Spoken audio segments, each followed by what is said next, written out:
Welcome back to my channel. आज हम आप सभी को बताने वाले हैं एसएसटी में आपको क्लास टेंथ में आपको मोस्ट इंपॉर्टेंट क्वेश्चन जो बताने वाले हैं ये आप सभी को आपको तैयार कर लीजिएगा। आपको एसएसटी में किसी भी प्रकार की दिक्कत नहीं होगी लॉन्ग क्वेश्चन में।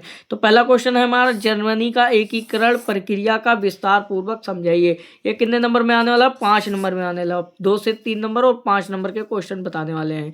फिर अगला क्वेश्चन है, इटली का एकीकरण किस प्रकार हुआ, उसमें योगदान देने वाले का सभी प्रकार का वर्णन कीजिए। ये क्वेश्चन मोस्ट इंपॉर्टेंट टॉपिक है क्योंकि इटली का एकीकरण किस प्रकार हुआ था उसमें योगदान देने वाले सभी का वर्णन करना है कि किस प्रकार हुआ था। फिर अगला क्वेश्चन है, फ्रांस की क्रांति का विश्व पर क्या प्रभाव पड़ा। जो फ्रांस में क्रांति आई हुई थी उसमें विश्व पर क्या प्रभाव पड़ा, मतलब दुनिया में क्या प्रभाव पड़ा। ये क्वेश्चन आपको मोस्ट इंपॉर्टेंट टॉपिक है। फिर अगला क्वेश्चन है, राष्ट्रवादी भावना का उदय किस प्रकार हुआ, स्पष्ट कीजिए। मतलब राष्ट्र के प्रति जो आपको भावना उदय हुआ था वो किस प्रकार हुआ था उसके बारे में आपको लिखना है, स्पष्ट कीजिएगा। कितने नंबर का टॉपिक है? 5 नंबर का। हम केवल इंपॉर्टेंट बता रहे हैं 5 नंबर के टॉपिक जो आपको पेपर में आसानी से पास करा सके। फिर राष्ट्र राज्य के उदय होने पर संक्षिप्त टिप्पणी लिखिए। मतलब राष्ट्र जो राज्य उदय हुआ था वो किस प्रकार हुआ था उसके बारे में आपको लिखना है। फिर अगला क्वेश्चन है जो मोस्ट इंपॉर्टेंट क्वेश्चन है, उदारवादी राष्ट्रवाद क्या है, इसका अर्थ समझाइए और इसकी विशेषता स्पष्ट कीजिए। क्या चीज? उदारवादी। क्या हुआ? उदारवादी हमारा राष्ट्रवाद क्या है, इसका अर्थ लिखना है आपको। पेपर में आपको किसी भी प्रकार की दिक्कत नहीं होगी, केवल ये सभी क्वेश्चन पढ़े रहिए। फिर यूरोप में राष्ट्रवाद का उदय क्यों हुआ था और इसको विस्तार पूर्वक बताना है आपको। ये आपको तैयार करना है क्योंकि ये क्वेश्चन कोई तैयार नहीं करवाएगा, ये मोस्ट इंपॉर्टेंट टॉपिक है। फिर अगला क्वेश्चन है, जर्मनी का एकीकरण। आप सभी का एकीकरण तैयार कर लीजिए और राष्ट्रवाद तैयार कर लीजिए। जर्मनी का एकीकरण में योगदान ऑटो वन बिस्मार्क का क्या योगदान था। मतलब जो जर्मनी का एकीकरण हुआ था उसमें ऑटो वन बिस्मार्क का क्या योगदान था उसके बारे में लिखना है और उनकी विशेषताएं लिखनी है।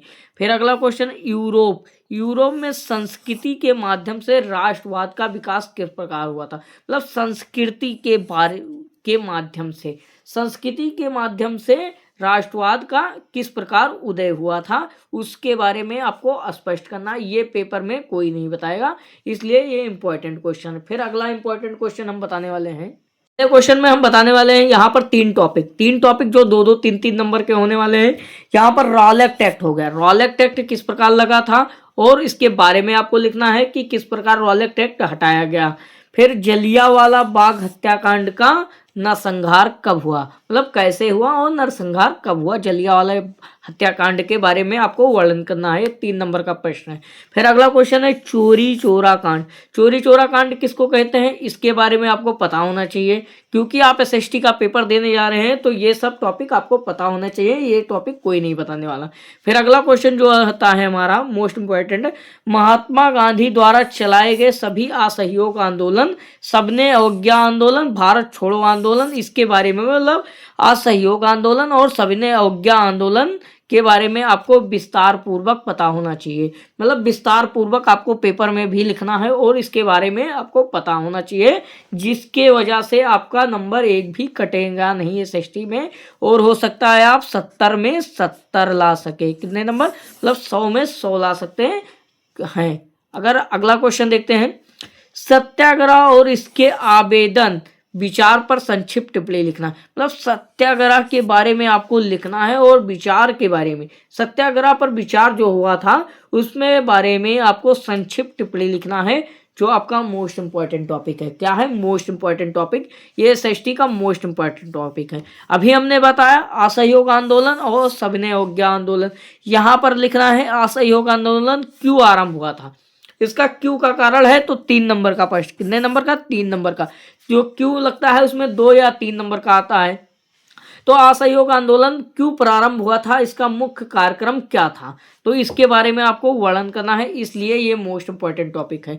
फिर अगला क्वेश्चन है, ग्रामीण और शहरी क्षेत्र में असहयोग आंदोलन की स्थिति का वर्णन करना है। मतलब जब उस समय ग्रामीण और शहरी क्षेत्र में असहयोग आंदोलन जब नहीं मिल पा रहा था, मतलब आंदोलन नहीं हो रहा था, तो स्थिति क्या थी, क्या स्थिति थी, उसका वर्णन करना है। फिर अगला क्वेश्चन है, महात्मा गांधी द्वारा 3 चलाए गए आंदोलन का वर्णन कीजिए। मतलब सविनय अवज्ञा आंदोलन और असहयोग आंदोलन और चोरी चोरा कांड या कोई भी आंदोलन के बारे में आपको तीनों के बारे में वर्णन करना है। ये आपका कितने नंबर का है? 7 नंबर का क्वेश्चन है। कितने नंबर का क्वेश्चन है? 7 नंबर का क्वेश्चन है। फिर अगला क्वेश्चन, सत्याग्रह पर विचार का क्या मतलब है? मतलब जो सत्याग्रह हुआ था उसके विचार का क्या मतलब होता है, उसके बारे में आपको मोस्ट इंपॉर्टेंट टॉपिक है। कौन सा टॉपिक है? मोस्ट इंपॉर्टेंट टॉपिक है। फिर अगला क्वेश्चन है, असहयोग आंदोलन क्यों स्थगित कर दिया गया था, इसका क्या मुख्य कारण हुआ? तो ये इसके बारे में आपको वर्णन करना है, ये मोस्ट इंपॉर्टेंट टॉपिक है। फिर अगला क्वेश्चन है हमारा, गांधी जी के नमक कानून का वर्णन करना है। मतलब गांधी जी के नमक कानून का वर्णन करना है। ये कितने नंबर में आने वाला है? 5 नंबर में। 5 नंबर में मोस्ट इंपॉर्टेंट टॉपिक आने वाला है, तो इसका आपको विस्तार पूर्वक लिखना है। फिर अगला क्वेश्चन है, भारत में अभी तो राष्ट्रवाद यूरोप में था, अब भारत में राष्ट्रवाद का उदय किस प्रकार हुआ था, उसके बारे में आपको विस्तार पूर्वक लिखना है। किसके बारे में? भारत में राष्ट्रवाद का उदय किस प्रकार हुआ था, उसके बारे में लिखना है। आप ये 20 टॉपिक आप तैयार कर लीजिएगा। यूपी बोर्ड के आपका 5 नंबर का क्वेश्चन आता है विस्तार पूर्वक, वो आपको किसी भी प्रकार की प्रॉब्लम नहीं होगी।